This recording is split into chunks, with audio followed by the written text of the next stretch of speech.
Hello दोस्तों, नमस्कार। New study planet में आपका बहुत बहुत स्वागत है। आज के वीडियो में हम क्या पढ़ने वाले हैं? आज की वीडियो में हम पढ़ेंगे पर्यावरण अध्ययन से संबंधित महत्वपूर्ण क्वेश्चंस। इस वीडियो में हम पढ़ेंगे क्या, इसकी जानकारी आपको दे देते हैं।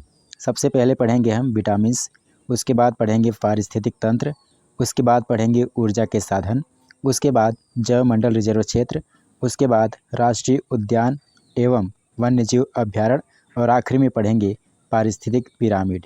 ठीक है, तो बिना वक्त गंवाए हुए आइए शुरू करते हैं आज का अपना ये महत्वपूर्ण वीडियो, जो कि संबंधित है किससे? पर्यावरण अध्ययन से।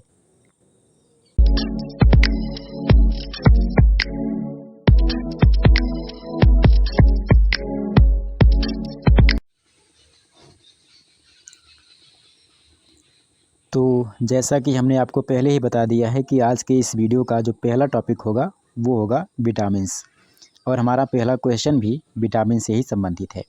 क्वेश्चन हम एक लेंगे, लेकिन कवर पूरे के पूरे टॉपिक को करेंगे। ठीक है, तो पहला प्रश्न है हमारा, विटामिन शब्द का प्रतिपादन किसने किया? पहला क्वेश्चन है हमारा विटामिन से संबंधित, विटामिन शब्द का प्रतिपादन किसने किया? तो सही उत्तर हो जाएगा कैसिमिर फुंक ने किया था विटामिन शब्द का प्रतिपादन। अब आइए जानते हैं विटामिनों के सामान्य और रासायनिक नाम और उनकी कमी से कौन कौन से रोग होते हैं, उसके बारे में जानकारी आपको देते हैं। तो सबसे पहला जो विटामिन आता है वो होता है विटामिन ए, जिसका रासायनिक नाम है रेटिनॉल, और इसकी कमी से कौन सा रोग होता है? रतौंधी। ठीक है, आगे कौन सा है? Vitamin B. विटामिन बी में विटामिन बी1 को लेते हैं, विटामिन बी1 को, जिसका रासायनिक नाम है थायमीन, और इसकी कमी से कौन सा रोग होता है? बेरी रोग होता है। विटामिन बी2 की अगर बात करें, इसका जो रासायनिक नाम है राइबोफ्लेविन नाम है, और इसकी कमी से कौन सा रोग होता है? किलोसिस होता है। और निकोटिनिक अम्ल विटामिन बी5 का रासायनिक नाम है, और इसकी कमी से पेलाग्रा रोग हो जाता है। ठीक है, आगे है विटामिन बी6, जिसका रासायनिक नाम क्या हो जाएगा? पायरिडॉक्सिन हो जाएगा, और इसकी कमी से रक्त क्षीणता होती है और चर्म रोग होता है। अब आगे कौन सा विटामिन है? आगे है हमारा विटामिन बी12, जिसका रासायनिक नाम हो जाएगा साइनोकोबाल्मिन। साइनोकोबाल्मिन विटामिन बी12 का रासायनिक नाम हो जाएगा, जिसकी कमी से रक्त क्षीणता होती है, तंत्रिका तंत्र विकार उत्पन्न होते हैं। ठीक है, अब बात करते हैं विटामिन सी की। ठीक है, जिसका रासायनिक नाम हो जाएगा एस्कॉर्बिक एसिड, और इसकी कमी से स्कर्वी रोग होता है। ठीक है, और विटामिन डी, जिसका रासायनिक नाम हो जाएगा कैल्सीफेरॉल, सूखा रोग होता है इसकी कमी से। ठीक, नेक्स्ट है विटामिन ई। विटामिन ई, जिसका रासायनिक नाम हो जाएगा टोकोफेरॉल, और इसकी कमी से क्या होता है? जनन क्षमता में कमी आ जाती है, और जननांग जो होते हैं वो कमज़ोर हो जाते हैं। आगे चलिए, इसके बाद लेते हैं विटामिन बी9 को। विटामिन बी9, जिसको रासायनिक रूप में क्या बोलते हैं? Folic acid. फोलिक एसिड की जब कमी होती है तो क्या हो जाता है? एनीमिया होता है और पेचिस होता है। नेक्स्ट है विटामिन के। विटामिन के का जो रासायनिक नाम है नैप्थोक्विनोन, जिसकी कमी से क्या होता है? रक्त जमने में दिक्कत होती है, जिसको चोट लग जाती है, अगर खून बहना बंद नहीं होता है तो समझ लीजिए कि विटामिन के की कमी है। जब रक्त जमेगा नहीं तो अधिक रक्तस्राव होगा, जिससे समस्या बढ़ जाती है। ठीक है, अब आगे चलिए, आगे अब देख लीजिए, विटामिनों की दो श्रेणियाँ होती हैं। विटामिन्स को हम दो श्रेणी में बांट सकते हैं। पहला है जल में घुलनशील, और दूसरा है जल में अघुलनशील। जल में घुलनशील जो विटामिन्स हैं वो सिर्फ दो हैं। वो कौन कौन से हैं? विटामिन बी कॉम्प्लेक्स और विटामिन सी। और बाकी जो बचे विटामिन्स हैं वो जल में अघुलनशील हैं। जल में अघुलनशील हैं तो मतलब किस में घुलनशील हैं? वसा में ये घुलनशील होंगे, बाकी जल में अघुलनशील हो जाएंगे। तो यहाँ पे हमारा विटामिन्स का चैप्टर ख़त्म होता है। विटामिन्स में लगभग यहीं से क्वेश्चन बनते हैं रासायनिक नाम से, किसकी कमी से कौन सा रोग होता है, ठीक है। अब आगे चलिए बात करते हैं पारिस्थितिक तंत्र के बारे में। तो पहला क्वेश्चन यहाँ पे बनता है, पारिस्थितिकी शब्द का प्रयोग सर्वप्रथम किसने किया? सिर्फ पारिस्थितिकी की बात हो रही है, पारिस्थितिकी तंत्र की नहीं। सिर्फ पारिस्थितिकी शब्द का प्रयोग किसने किया सबसे पहले? तो वो थे रेटर। और अगर बात की जाए पारिस्थितिकी तंत्र की, तो ये शब्द किसने प्रयोग किया? A.G. टॉन्सले ने। पारिस्थितिकी पिरामिड का सर्वप्रथम विचार किसने दिया? चार्ल्स एल्टन ने दिया। 10% का नियम, इसके प्रतिपादक कौन है? 10% का नियम पारिस्थितिकी तंत्र से संबंधित है। 10% का नियम, इसके प्रतिपादक है लिंडमान। आगे है, पारिस्थितिक अनुक्रमण का सर्वप्रथम अध्ययन किसने किया? पारिस्थितिक अनुक्रमण का सर्वप्रथम अध्ययन किसने किया? तो वो थे हुल्ट। सामाजिक जीवन की प्रथम पाठशाला किसे कहते हैं? परिवार को कहते हैं। सरकारी और निजी कार्यालयों में धूम्रपान कब प्रतिबंधित किया गया? सरकारी और निजी कार्यालयों में धूम्रपान पर कब प्रतिबंध लगाया गया? ये भी एक महत्वपूर्ण क्वेश्चन है, थोड़ा सा टॉपिक से बाहर हो गया है, लेकिन याद रखिएगा 2 अक्टूबर 2008 से प्रतिबंध लगाया गया किस पर? धूम्रपान पर। ठीक है। अब चलिए आगे चलते हैं। अब लेते हैं अपना ऊर्जा के साधन। तो ऊर्जा के साधन में हमारा जो क्वेश्चन बनता है, कोयला ऊर्जा का किस प्रकार का स्रोत है? कोयला ऊर्जा का किस प्रकार का स्रोत है? तो सही उत्तर हो जाएगा, ऊर्जा के परंपरागत स्रोत में कोयले की गिनती होती है। अब जान लीजिए ऊर्जा क्या है। ऊर्जा क्या है? कार्य करने की क्षमता को ऊर्जा कहते हैं। पढ़ चुके होंगे सब लोग पिछले क्लास में।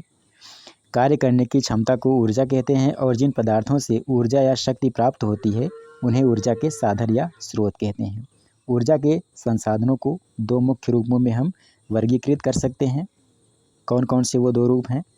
पहला है नव्यकरणीय तथा अनव्यकरणीय, और दूसरा है परंपरागत तथा गैर परंपरागत। तो सबसे पहले लेते हैं नव्यकरणीय ऊर्जा संसाधन। तो समझ में आ गया ना, 2 भागों में हम बांट सकते हैं किसको? ऊर्जा के संसाधनों को। पहला नव्यकरणीय और अनव्यकरणीय, दूसरा है परंपरागत और गैर परंपरागत। तो अब एक एक करके चर्चा करते हैं।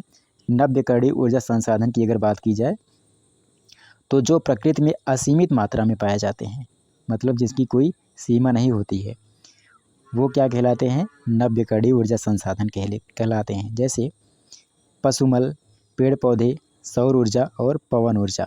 ठीक है, ये तो हो गए नव्यकरणीय। और अनव्यकरणीय कौन से होते हैं? जो प्रकृति में सीमित मात्रा में पाए जाते हैं। सीमित और असीमित की बात है यहाँ पे। जो असीमित मात्रा में पाया जाए वो नव्यकरणीय, और जो सीमित मात्रा में पाया जाए वो अनव्यकरणीय। जैसे अनव्यकरणीय में जैसे है कोयला है, खनिज तेल है, प्राकृतिक गैस है, ये अनव्यकरणीय ऊर्जा संसाधन कहे जाते हैं। अब बात की जाए परंपरागत ऊर्जा संसाधन की, तो परंपरागत ऊर्जा संसाधन जिनका प्रयोग पुरातन काल से हो रहा है, जिनका प्रयोग पुरातन काल से हो रहा है, जैसे खनिज तेल हो गया, कोयला हो गया, जल विद्युत ऊर्जा हो गई, प्राकृतिक गैस हो गई, ये सब कौन से हैं? परंपरागत ऊर्जा के साधन हैं। अब बात करते हैं किसकी? अब बात करते हैं गैर परंपरागत ऊर्जा संसाधन की। गैर परंपरागत ऊर्जा संसाधन कौन से हैं? जो पारंपरिक ऊर्जा स्रोतों के स्थान पर प्रयोग किए जा सकते हैं। जो पारंपरिक ऊर्जा स्रोतों के स्थान पर प्रयोग किए जा सकते हैं उन्हें क्या कहेंगे? गैर परंपरागत ऊर्जा संसाधन। जैसे सौर ऊर्जा हो गया, पवन ऊर्जा हो गई, कूड़े कचरे से प्राप्त ऊर्जा हो गई। ये सब जो स्रोत होते हैं वो प्रदूषण से भी मुक्त होते हैं, इसलिए इन्हें अच्छा माना जाता है।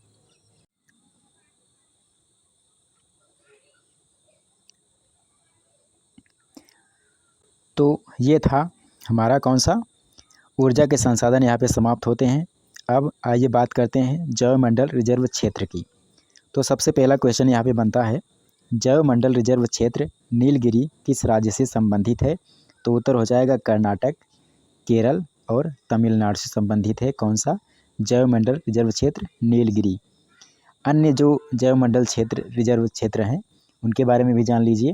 जैसे नंदा देवी हो गया, जिसको फूलों की घाटी बोलते हैं, कहाँ पे है? उत्तराखंड में है। उसके बाद सुंदरवन पश्चिम बंगाल में है, नोकरेक मेघालय में, कंचनजंगा उत्तराखंड, सिमलीपाल उड़ीसा, मानस असम, मन्नार की खाड़ी तमिलनाडु। ठीक है। उसके बाद पंचमढ़ी कहाँ पे है? मध्य प्रदेश, देहांग देवांग अरुणाचल प्रदेश में है और ग्रेट निकोबार अंडमान निकोबार द्वीप समूह में स्थित है। तो यहाँ पे समाप्त हो जाता है हमारा कौन सा टॉपिक? यहाँ पे हमारा टॉपिक समाप्त होता है जैवमंडल रिजर्व क्षेत्र। उसके बाद चलते हैं अब राष्ट्रीय उद्यान की तरफ। महत्वपूर्ण जो राष्ट्रीय उद्यान है उनसे संबंधित क्वेश्चन। तो सबसे पहला क्वेश्चन बनता है, गिर राष्ट्रीय उद्यान कहाँ पर स्थित है? गिर राष्ट्रीय उद्यान कहाँ पर स्थित है? तो जूनागढ़ गुजरात में स्थित है गिर राष्ट्रीय उद्यान। अब यहाँ पे राष्ट्रीय उद्यान से जितने टॉपिक हैं, इस राष्ट्रीय उद्यान का जो टॉपिक है इसको पूरा कवर करते हैं। अन्य जो राष्ट्रीय उद्यान हैं प्रमुख रूप से उनकी चर्चा कर लेते हैं। जैसे काजीरंगा कहाँ पे है? असम में। रोहला हिमाचल प्रदेश, पेंच महाराष्ट्र, कारवेट उत्तराखंड, दुधवा उत्तर प्रदेश लखीमपुर खीरी, तदोबा महाराष्ट्र, नवेगांव महाराष्ट्र, बोरीवली महाराष्ट्र, बांदीपुर कर्नाटक। उसके बाद बंदरघट्टा नहीं है, ये बन्नरघट्टा है। बन्नरघट्टा कर्नाटक, नागरहोल कर्नाटक, बांधवगढ़ मध्य प्रदेश, कान्हा किसली मध्य प्रदेश, शिवपुरी माधव ये भी मध्य प्रदेश। और उसके बाद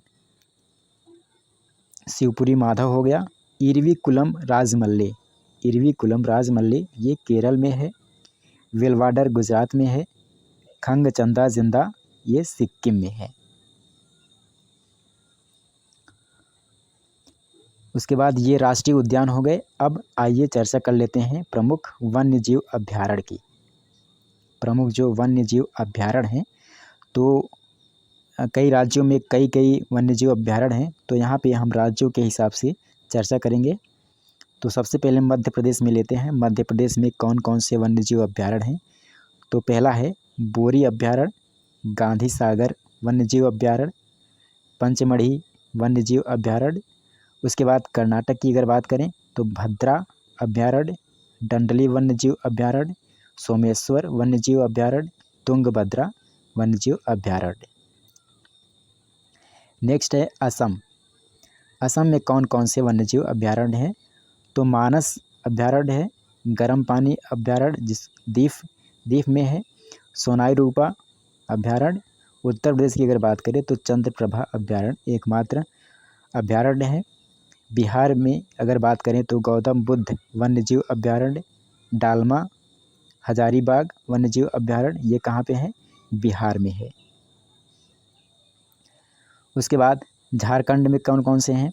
झारखंड में है पलामू वन्यजीव अभ्यारण्य, नागालैंड में है इंडाक्की वन्यजीव अभ्यारण्य, आंध्र प्रदेश में कावला, मालापट्टी, किन्नरसानी और परवाल वन्यजीव अभ्यारण्य। उड़ीसा की अगर बात करें तो सिमलीपाल वन्यजीव अभ्यारण्य प्रमुख रूप से जाना जाता है। अरुणाचल प्रदेश में कौन सा है? अरुणाचल प्रदेश में है नामडाफा वन्यजीव अभ्यारण्य, तमिलनाडु में मुदुमलाई, महाराष्ट्र में तंसा और राजस्थान में सरिस्का अभ्यारण्य और केवलादेव घाना पक्षी विहार भी कहाँ पे है? राजस्थान में है। यहाँ पे हो गया कौन सा हमारा वन्यजीव अभ्यारण्य का जो टॉपिक है वो पूरा होता है। अब लास्ट वाला जो हमारा टॉपिक बचा हुआ है ऊर्जा का पिरामिड। पिरामिड हमारा जो टॉपिक है। अगला हमारा टॉपिक है पारिस्थितिक पिरामिड। तो यहाँ पे क्वेश्चन बनता है ऊर्जा का पिरामिड हमेशा कैसा होता है? ऊर्जा का पिरामिड याद रखिए हमेशा सीधा होता है। अब बात करते हैं इस टॉपिक की जिसका नाम है पारिस्थितिक पिरामिड। 3 प्रकार के होते हैं पारिस्थितिक पिरामिड। कौन कौन से? पहला है जीव संख्या के आधार पर, यानी जीव संख्या का पिरामिड। उत्पादक और उपभोक्ताओं की संख्या का संबंध दर्शाने वाले जो चित्र प्राप्त होता है उसको जीव संख्या का पिरामिड बोलते हैं। दूसरा है जीव भार का पिरामिड। हमारा जो दूसरा पिरामिड है जीव भार का पिरामिड, खाद्य श्रृंखला के प्रत्येक पोषण स्तर पर जीव भार से संबंध दर्शाने वाले चित्र को जीव भार का पिरामिड कहते हैं। उसके बाद है ऊर्जा का पिरामिड। ठीक है, ऊर्जा का पिरामिड क्या होता है?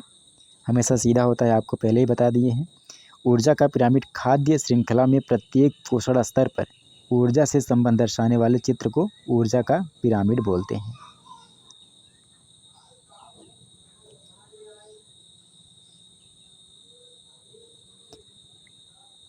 अब जीव संख्या के आधार पर घास के मैदान, फसल और जलीय पारिस्थितिक तंत्र का पिरामिड हमेशा सीधा होता है।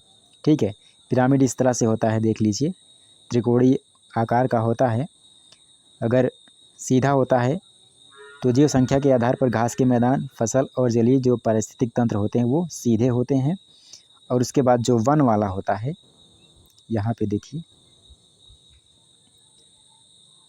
जीव संख्या के आधार पर वन वाला जो पारिस्थितिक तंत्र होता है वो उल्टा बनता है, इस तरह से। नीचे उत्पादक, बीच में प्राथमिक उपभोक्ता और सबसे ऊपर द्वितीय उपभोक्ता। यहाँ पे ये वन वाला जो होता है पिरामिड उल्टा बनता है जीव संख्या के आधार पर। ठीक है, जीव संख्या के आधार पर कैसा बनता है? उल्टा बनता है। अब बात करते हैं जीव भार के आधार पर। जीव भार के आधार पर घास के मैदान, फसल और वन पारिस्थितिक तंत्र के पिरामिड जो हैं सीधे होते हैं। और ये जो वन वाला है जीव संख्या के आधार पर उल्टा बन रहा था, लेकिन यहाँ पे जीव भार के आधार पर सीधा बन रहा है। जबकि तालाब वाला पारिस्थितिक तंत्र जो है वो उल्टा बनता है जीव भार के आधार पर। ये देखिए, यहाँ पे तालाब का जो पारिस्थितिक तंत्र है ये उल्टा बन रहा है। नीचे उत्पादक हैं, बीच में शाकाहारी और सबसे ऊपर मांसाहारी हैं। लास्ट में हमारा बचता है ऊर्जा का पिरामिड, जो कि हमारा क्वेश्चन भी था। ऊर्जा का पिरामिड याद रखिएगा हमेशा सीधा बनता है। ठीक है, इस तरह से। तो दोस्तों इस वीडियो में फ़िलहाल इतना ही। अगले वीडियो में एक नए टॉपिक के साथ मिलेंगे, कुछ चुनिंदा क्वेश्चंस के साथ मिलेंगे। तब तक के लिए नमस्कार। और हाँ, अगर आपको वीडियो अच्छा लगा हो, जानकारी अच्छी लगी हो तो चैनल को सब्सक्राइब ज़रूर कर लीजिएगा।